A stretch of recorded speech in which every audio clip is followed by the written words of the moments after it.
cold, bright, and solitary. A day like any other for our hero. And as on any other day, he left the high tower room of his ancestors' once great manor, and traveled to the edge of his estate to view and ponder the single rose that grew there year-round. He knew little about the terms of his enchantment, except that this rose might be the means of his redemption. Imagine his surprise to find a stranger there, passing so closely to his home. Hidden and silent, he watched the stranger, curiosity changing to horror as the man stooped and plucked from its growing place the single rose growing in this frost, the very rose meant to save our hero. "Thief!" he cried. "Vandal!" He emerged from his hiding place, roaring with anger, and saw the terror in his victim's eyes, for was he not monstrous? Neither man nor animal, but a beast born of magic and malice. "Please," begged the man. "I meant it only as a gift for my daughter. Please, please show mercy on me." And as he pleaded with the beast, he gripped the rose in his terror, and 3 scarlet drops fell from his hand into the snow. Drop, drop, drop. "A trade," proposed the beast, "for the rose which you have stolen and which cannot be replaced. Send me your daughter in exchange." Relief turned once again to horror on the poor man's face, but at a roar from the beast, he took off in anger, the rose still clutched in his bleeding hand. "You have 3 days!" the beast called after him. An idle threat, he knew. He could not leave this estate, nor did his powers extend beyond them. In his heart, he knew the man had been guilty only of ignorance. And so he once again took solace in his solitude.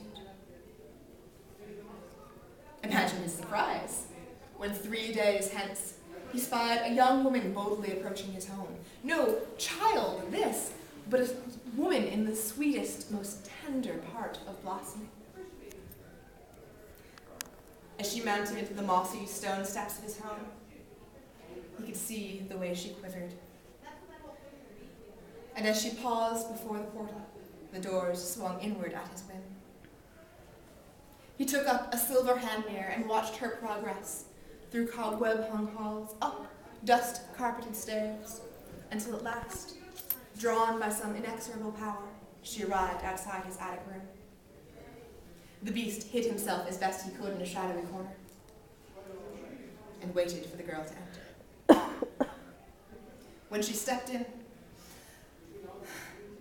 was only the quickening of her breath that betrayed her emotion. "I'm here to repay my father's debt." The beast said nothing. So startled was he by the presence of this other person on his lands, in his home. And a long silence passed between them.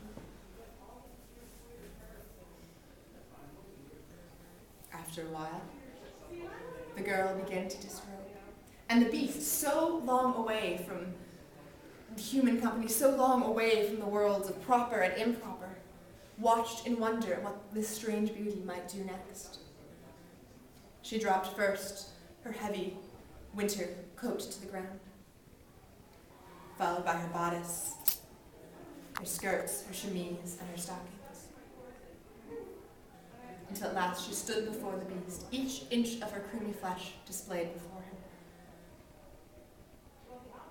And when another long silence passed between them, she again found her voice. "What is it you would do with me?"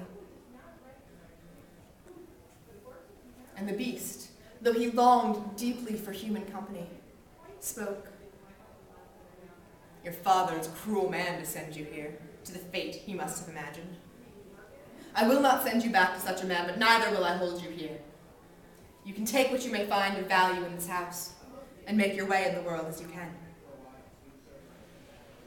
The girl did not move, did not make a sound. And when another Long silence passed. The beast realized that this answer would not do.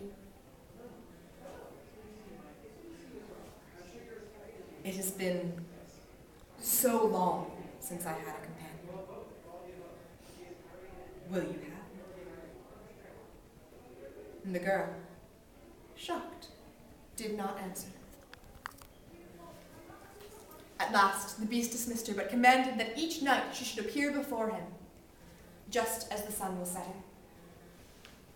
For a year, this was their ritual.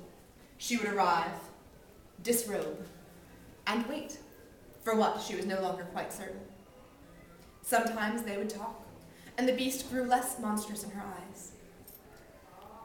And one day, when the wheel of the year had once again turned to winter, she used her audience to request a favor of the beast.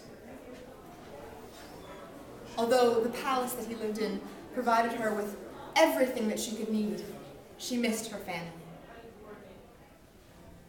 The beast, who had grown to love her in this past year, could deny her nothing, and so told her she could leave.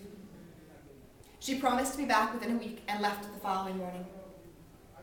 And the estate, which had so long been the beast's home, became suddenly cold and empty to him, and he waited eagerly for his love's return.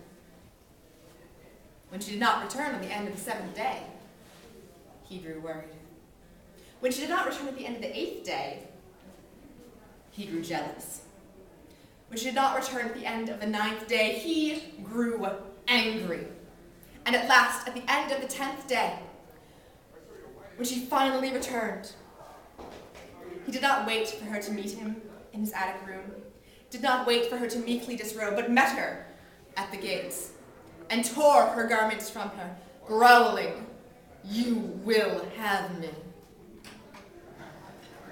Yes, I will. For this was the beast she had been waiting for all along. No simpering pet playing lord and master, something deeper, something primal. No monster was he, but a god, and she his chosen consort. And as the blood of her virginity stained the snow around them, the enchantment changed them both. And when the final spasms of their running had passed, they lay together, furred pelt against furred pelt, utterly content in the now of animals.